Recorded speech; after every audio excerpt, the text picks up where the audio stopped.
যে অরাজকতা ঘটছে সেগুলো দেখে আমি একটু শঙ্কিত। পরিবেশ বেশিরভাগ জায়গায় ভালো দেখছি, এই পার্টিকুলার কেন্দ্রে এসে দেখছি এখানে প্রসেসটা খুব স্লো হচ্ছে। অনেকে 1.5-2 ঘন্টা দাঁড়িয়ে আছেন, যেটা অ্যাকসেপ্টেবল না। কারণ ভেতরে মানে যেই পেসে কাজ হওয়ার কথা সেই পেসে হলে 1.5-2 ঘন্টা দাঁড়ানোর কথা না।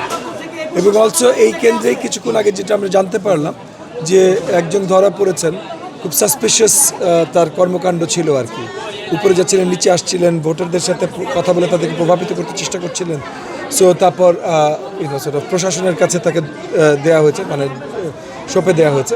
কিন্তু এই ডিসক্রিপেন্সিগুলো খুবই প্রবলেম্যাটিক। এবং এই এলাকাটা মানে একটু অন্য সব জায়গা থেকে একটু দূরে। এই এলাকার একটা বড় সংখ্যক ভোটার আপনার অর্থনৈতিক অবস্থান আর কি একটু মন্দা। সো এইখানে সার্ভিসটা আরও ভালোভাবে থাকাটা গুরুত্বপূর্ণ ছিল। সেই জায়গায় এখানে কীভাবে তারা কাজ করছেন আমি ঠিক শিওর না। আমি প্রিজাইডিং অফিসার সাহেবের সাথে কথা বলেছি, ওনার সাথে কথা বলে ওনার মানে আন্তরিকতা আছে বা আন্তরিকতার সাথে কাজ করতে চেষ্টা করছেন বলে মনে হচ্ছে। কিন্তু লাইন দেখে এবং যে অরাজকতা ঘটছে সেগুলো দেখে আমি একটু শঙ্কিত। এই ধরনের সংখ্যা আমি এই পর্যন্ত 8-9টা কেন্দ্রে গেছি, অন্য কোনো কেন্দ্রে এই ধরনের সংখ্যা পাইনি। তবে ওই যে ভোটার রোল নিয়ে একটা বড় সংখ্যা আছে, যে অনলাইন এখন তো অনলাইন ক্র্যাশই করেছে। ইসি ওয়েবসাইট এখন কাজ করছে না।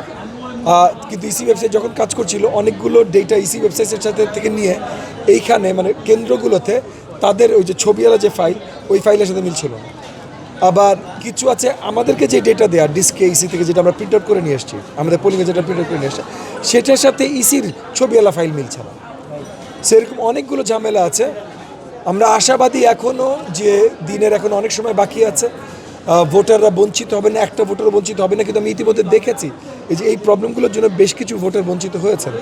এখানেও দেখছি বেশ কিছু ভোটার অনেকক্ষণ লাইনে দাঁড়িয়ে থাকার পর তারা মানে আর ভোট দেবার যে উৎসাহ ইচ্ছা নিয়ে তারা এসেছিলেন সেটা মোটামুটি মরে যাচ্ছে আর কি, এরকম অবস্থান।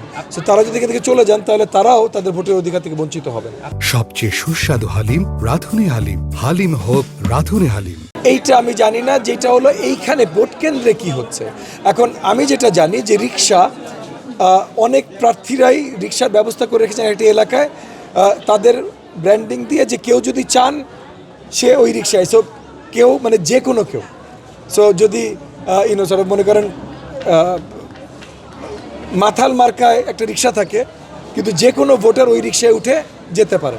এই ব্যবস্থা সম্বন্ধে আমি পরিচিত যে এটা আমাদের রেওয়াজের প্র্যাকটিস আমাদের দেশের নির্বাচন। যেই অভিযোগগুলো উঠে আসছে এই অভিযোগগুলো মানে আগে থেকেই নির্বাচন কমিশনের প্রিপারেশন থাকা উচিত ছিল।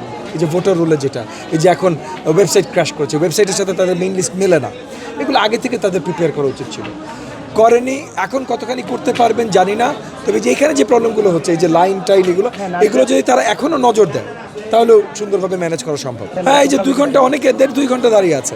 সো এইটাই আমরা ছোট্ট একটা আশঙ্কা আছে যে এই দেরি হবার জন্য কেউ যদি ভোটার অধিকার থেকে বঞ্চিত হয়। সো আমি প্রিজাইডিং অফিসের সাথে এখানেও কথা বলেছি, আমি আরও সেন্টার দেখি ইনশাল্লাহ। আপনারা দোয়া রাখেন।